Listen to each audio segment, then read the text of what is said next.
Does anyone want more beer? Well, you are in Wisconsin. Yeah, give us another. Thank you. What's going on? Hey, just wanted to start off, you know, some of you may not know my history. First, let's just start off with that, right? You got to make a BFF by knowing where they started. And I want to be all your BFFs. By the time we leave, we're all going to hug. So where did I start? What city? It's actually a couple hours away, Chicago, Illinois. And it was a little bit rough, you know, we didn't have much. We didn't have money to go out to the mall, theater, stuff like that. But we did have good values. My father was an entrepreneur himself, started a tax company. You know, it always didn't go that well, but he taught me persistence. He kept going. And he taught me that he cared, even though it may have not presented that way sometimes. You know, sometimes the strictness doesn't come out that good. But my mom was also a good principle maker for me, caring. And I got a lot of, I'll just be straightforward with you guys, a lot of trauma from them, but I turned them into gifts. I learned thick skin very early on, and that led me to McDonald's. I actually worked at the airport, O'Hare International Airport, and I still remember it. I got the thickest skin from this one guy who came in, ordered a cheeseburger, and he came, gave him his order. A couple minutes later, he comes back like, fuming. I ordered a cheeseburger. And he shows me a 80% half-eaten, or not half-eaten, 80% half, half-eaten filet of fish. Fish or filet or whatever it's called. And this guy's just like losing his mind. And I had to learn, you know, hey, this guy's probably going through something that I have no say in that led him to come here like this. So I'm really grateful for those sorts of moments. Over time, I went into small businesses, working my way up to corporate America, and it's just what you do in America. But at some point, I realized this is all garbage. I don't want to continue following the fray, whatever other people do. I want to use my actual superpowers to help people. So, has anybody here, speaking of superpowers, has anybody here ever read comic books growing up? Oh man, 3 people. Okay. Well, if you haven't read it, you may know of the captions where when they were fighting, they would go like kapoo, pew, right on the little caption. Like Batman. Like Batman, yeah. And his Robin would say, "Gee Willikers, Batman," yeah. And all these captions would happen. So to kind of amp us up for what we're about to learn, there's a lot of content. I want y'all to stand up with me. And we're going to do a little power ourselves. Yeah, everybody. Careful not to hit somebody next to you. Do whatever you want to do. Jab, elbow somebody. Yes. Just go pow as you do it. There you go. Jared's got the idea. Boom. Stacy's got the cat going on. All right. What's that over there? Cool, so everybody got it out? Cool, grab a seat. And this is very intentional because what we're about to cover is the POW section out of my book. The people power, other people's money or resources, and lastly, winning. All right? It's going to be pretty awesome, so let's jump right in. But I wanted also, I threw something in here this morning that I want you to think about because it could be very important for that worksheet that we're going to cover. What is your superpower? For me, it's like relationship building. I love being around people, building relationships. For you, it may be something else. So I want you to just meditate on that question for a second and just write it at the top of that worksheet.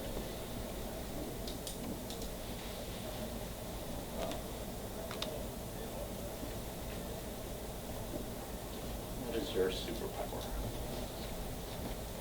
Are you good at numbers? I know my brother is an algebra whiz. I also love addressing inefficiencies in business. It's another superpower of mine. What's yours? Uh-oh, that's not easier. Yeah. Oh my goodness. superpower is smoothness. Ludwig is present.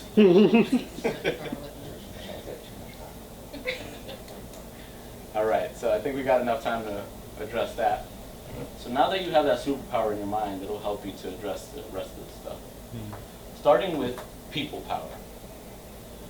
Nothing you do in life you cannot accomplish without people power. So we're going to address different categories of people. The personal, the business, and the spiritual. All right? These are the critical pieces. And this is all not in my book. This is very specific for you guys. I developed this. The personal. I know it's not healthy to be alone all the time, and I know this is going to sound kind of counterintuitive, but to get closer to other people, you have to learn how to be comfortable with yourself. I had to learn this pretty early on. Well, actually not early on. I depended on relationships in all of my 20s. I was like, oh, I can't have identity without relationship. And so I would just jump, just this needy guy, right? That was my identity, having a girlfriend. I didn't know how to depend on myself for my happiness. So one day I got this reality check when I had to go to Florida. I actually had to go alone because I broke up with my girlfriend a couple months before. And I was like, the trip is there. Let's knock it out. See what it's like, even though I'm kind of scared of being alone. So I went there, and I'll be honest, it was a little overwhelming. Like, I don't know anybody here. What am I going to do with myself? But over time, I got to do things that I enjoy. Things that I love for me to do. I would go out running in the morning, had time to go to that meal, and get that nice shrimp cocktail, that steak. And this makes me think of a powerful question I heard recently. Do you treat yourself like someone you love? You know, it's so easy to just go be a workaholic all the time and not love yourself, not spend time with yourself to relax, to really reflect on what's happening, what amazing stuff is going on in life. But when you have those alone moments, you could do what you love. And for me, I actually ended up making more friends there. And it was July 4th weekend. We hung out on the shoreline, and no obligations. I was so happy with myself that I completely forgot. I wasn't aware that a woman was hitting on me. I was literally, I was so oblivious. I was eating my steak there on the South Beach, nice restaurant, looking out. And I remember clearly there was a whole group of girls, and one of them got up and started talking to her friend closer to me. And she was like, hey, as she was walking by. And throughout the entire meal, she was like,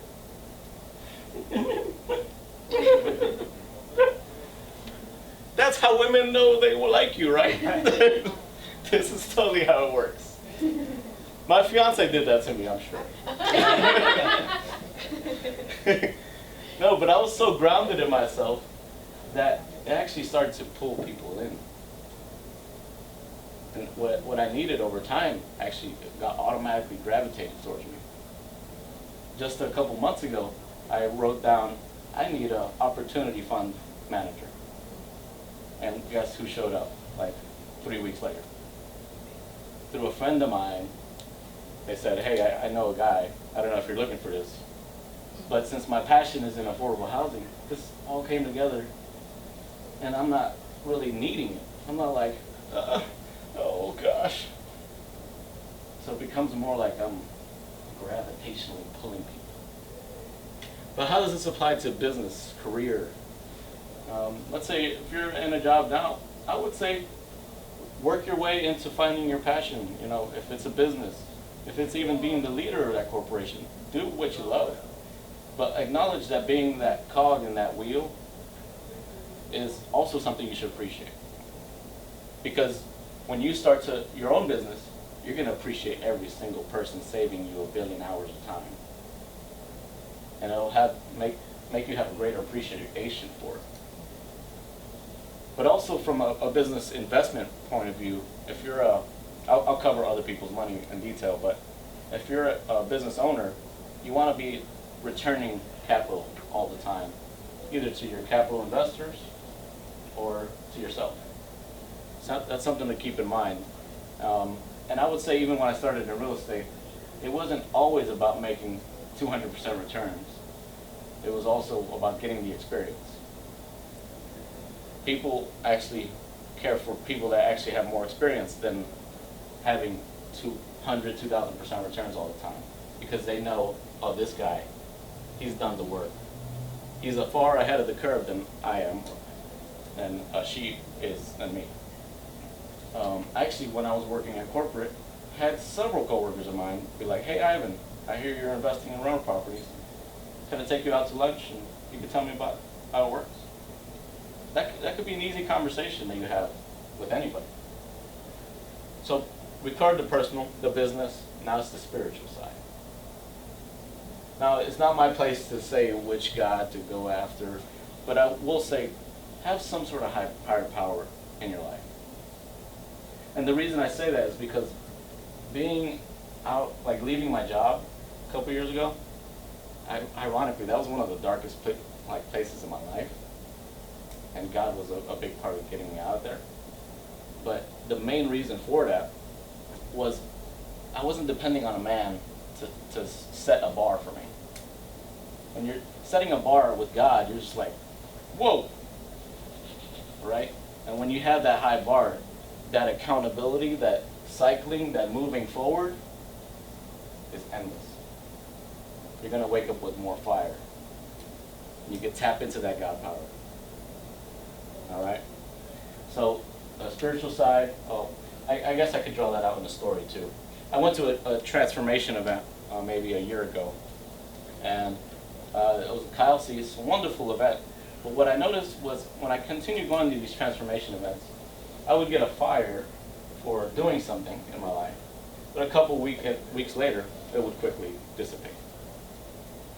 So when you have a higher power, now this is no longer a matter of some man said you should do X things. It becomes a matter of there are eternal ramifications and eternal amounts of people that are depending on you to do that. Oh, that's a pretty high bar we're going after now. All right, so that's the people power section, and I wanted to kind of briefly work through a little exercise for that. So if you look on your worksheet here,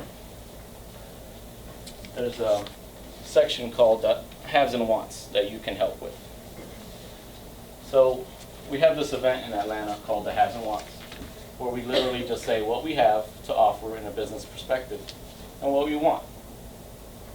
So if you could think about either short term or long term, what you have and what you want out of your life or your business, spirituality, write it down. And I also want this to be interactive. If there's somebody next to you or across the room that you think could help with your want, say, Dom, you're interested in fashion. Maybe you could talk to Haley over there. I want you to spend that like 5 minutes just kind of briefly talking through that with that person or the person next to you. So we can start to add some traction into moving forward. Okay? We'll take 5 minutes for that. All right, guys. Hopefully you got some good conversations out of that.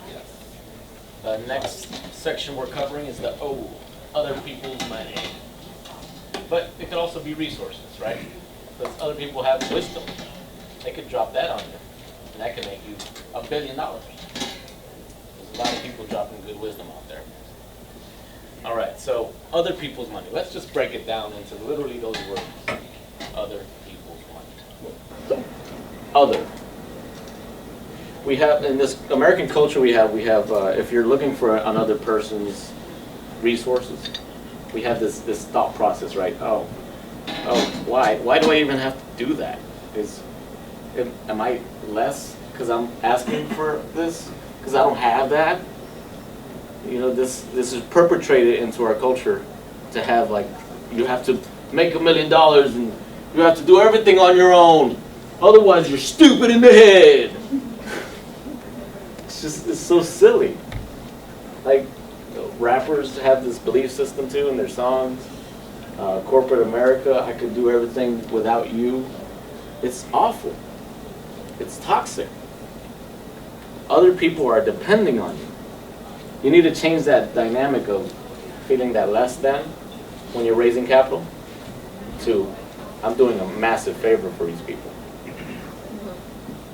So who wants to go into the next parts of this? Because I've actually raised over $1 million. So who wants to learn lessons of it? I do. Okay, I cool. know I do. Okay, cool. I've raised much more over that, but let's go into it. People. There's all sorts of people out there. I know a guy that works at Trader Joe's, sitting on $100,000. He's one of my capital investors. Like, it wouldn't make sense to think about that, but even somebody working at a supermarket is wanting to invest their capital. They want to make those passive returns with people that they trust. And it doesn't have to be real estate necessarily. Let's say you have a bread company. You buy it for $1, each loaf of bread, or each entire container of bread. And you improve the marketing, and you figure out a way to market it up to $1.75. That's a 75% gross return. Do you think you could market a loaf of bread for 75 cents more? Do you think you could do that? Okay, cool. Man, 3 people again. People don't like bread in here. But seriously, that's what it is. You have people suffering out there to make 10% returns. You can make them close to 75%. Of course, you got to take care of yourself in there. You can't feed other families, can't have a team of people working for you if you're not taking any money for yourself. You got to take care of yourself first. So even if you think about a bank, in terms of people and money, did you know the average bank makes, for every $1 you spend, 300 to 1,400% out of that $1? That's why they're on every freaking corner, because they're like, let me just scrub this money into a bunch of other monies. What do you think when you drop a $20 bill at the bank off, they're not going to give you the same dollar bill. They're going to use that till it dies, that money. That's why they want it to be sitting there. They're going to capitalize on that. So you could do other people huge favors, because you're making at a bank, what, 0.00002%? You would have people running after you if you could tell them, I could regularly give you like 8 to 12% returns, because I've done it myself. And I'm going to suggest that to you. If you want to get people to invest capital with you, put your money where your mouth is. Put a little bit of skin in the game yourself too. That'll give more confidence. Maybe you're not an expert on the matter of what you want to raise capital for, but it'll give them some sort of comfort. So that's other people's money. And I mean, you could come after doctors and lawyers too, but don't ignore that one guy walking around with the flip-flops and the tattered wife beater shirt, because he actually could be sitting on millions of dollars too. I know a guy in Tennessee, he's like 80 years old. He lives like in a very old house, and it's all dusty and stuff. But he has boxes full of income records from all his cash flowing properties. So imagine if a guy like that wanted to diversify. He said, hey, I want to try something like fashion, because that's speaking to me. Because even a real estate investor knows you got to protect your money with spreading out risk. I spread out, most of my capital is real estate, but I have some money out to loans, little stuff like that. Because I don't want, if something goes down with the market, I don't want all my money damaged in one place. So that's other people's money. And statistically, it's also been found that 4 out of 10 people that you speak to, especially at networking events, have some capital to work with. So don't be afraid to network. Get to know the people. Take them out to lunch, even your coworkers. Get a feel for what their goals are to see if they could align with your business. And that's how I also raised capital from even my coworkers when I was working corporate.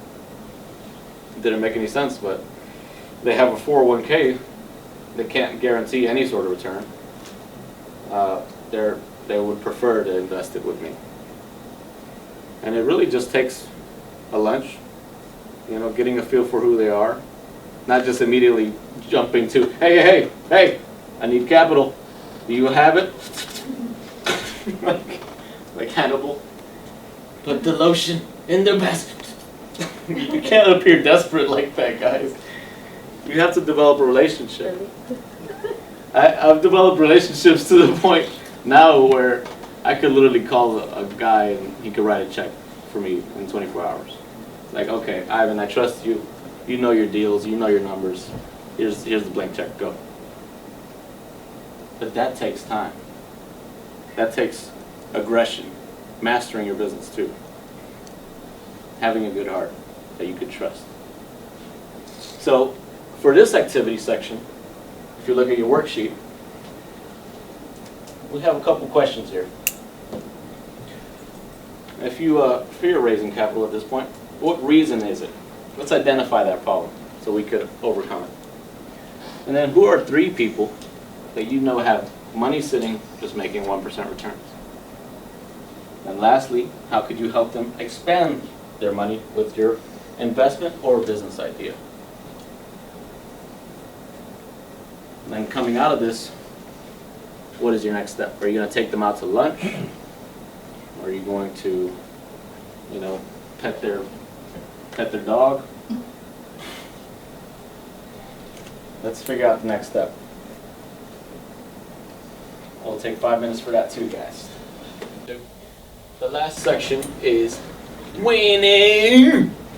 All I do is win, no matter what. Who heard that rap song?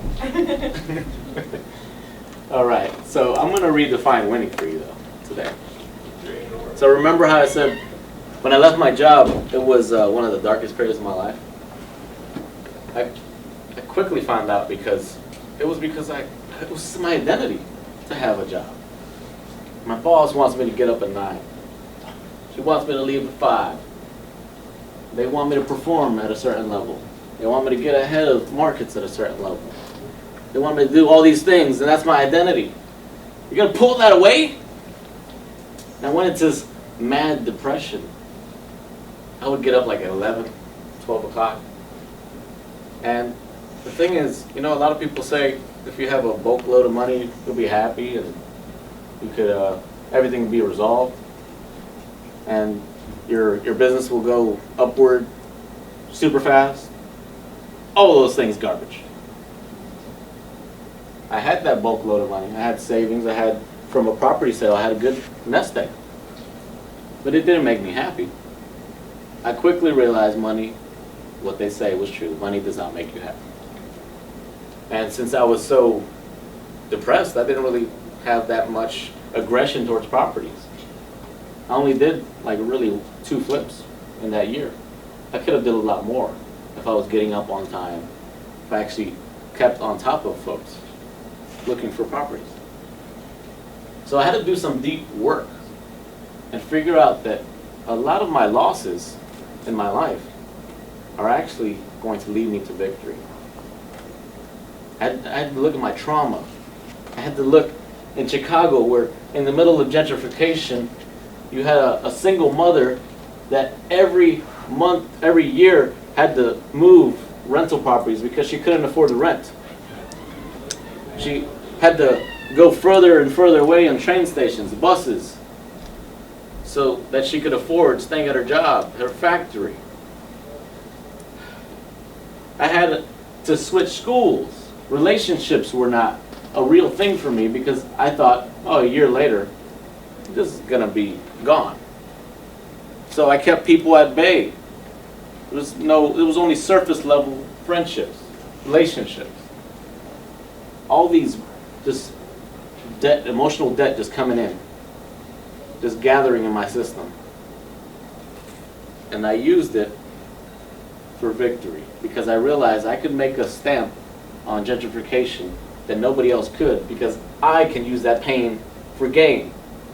Not just for myself, but for other people. And that's when I realized affordable housing could be very profitable. And at the same time, help people stay in the community, so they don't have to suffer going that extra train ride, suffering the child, because that was actually my mom, guys. I had to switch schools. And it's not stable. Like, I would cry, you know, like, just lose my mind every time it would happen, because, oh, just when I thought I was getting close to loving on someone, take away. So now I have this newfound fire to cycle my sales section of my business into affordable housing. And now I get up 7 in the morning, I'm like, whoa, hey, what's going on? What's next? Who is getting in front of my goal? Because I'm gonna kill him. Okay, not seriously. Don't get concerned. They're in the basement. So, but seriously, when you figure out that emotional based, not money based power you could dig into, then you could really win. And if you guys see that there's some emotional hindrance in your system, some trauma holding you back, some negative limiting belief that's been sifting in your system, handle it. Identify it. I know it may be subconscious sometimes, but be specific about figuring out what's holding you back as best as you can. At one of these transformation events I went to, I actually met somebody that helped me dig that out of me. It was an emotional freedom coach. And she helped me to figure out into my childhood what was going on that affected my adulthood. Like, for example, I would do speeches, and whenever I would get nervous, I would be like, well, the thing was about the thing. Like, I would just regurgitate what I was writing down, because it was my safety zone. If you wanted to also look up that lady that helped me, her website is yourstrongestlife.com. But it could be any other form of ways that you decide to address those matters. I know there's another form of therapy I found out there where you literally, the therapist gives you a bat and you just hit everything around you like a couch and just lose your mind. And that could be therapeutic too. Just letting all that anger out that's sifting in your system. It's been collecting. So yeah, redefine winning for you by actually looking into your losses.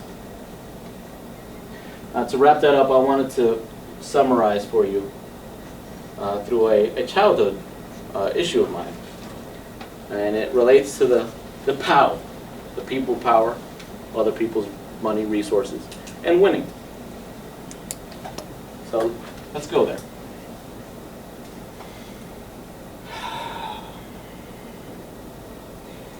There I was, 8-year-old little child, being held down. And in front of me, this awful looking creature, demon looking thing with horns, boils all over its face, was holding me down.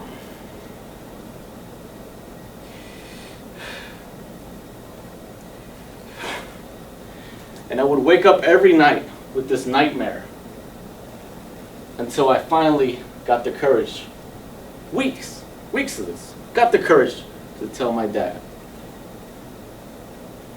I said, Dad, I can't sleep. I have this demon that always comes after me. It doesn't feel good. Could you help me? Could you help me out of this? And he said, sure, son. Here's what you do. You let it come close, right? And then you pow, kick it! Kick it in the face! Jabs, elbows, everything! All right? And sure enough, that worked. With pow! That demon was not coming back. It was like, oh, his lip and leg. And he showed me that lesson. And I'm super grateful my father did that. And it relates to these principles too. I used the people power my father. I use other people's resources, his wisdom, and he helped me to win through that situation. We overcomplicate things at times, right? But it literally could be as simple as kicking things out of our lives, slicing them out if they're unhealthy for us. I know I shouldn't drink Dr. Pepper, but I still do sometimes. But I gotta cut it out. That's good though. I know, it is pretty good. But yeah, those are the lessons that I wanted to share with you, so that you could also pow into whatever business, spiritual, personal goal you want to achieve. Thanks, y'all. Wow. Can we get a wow for the pow? Thank you.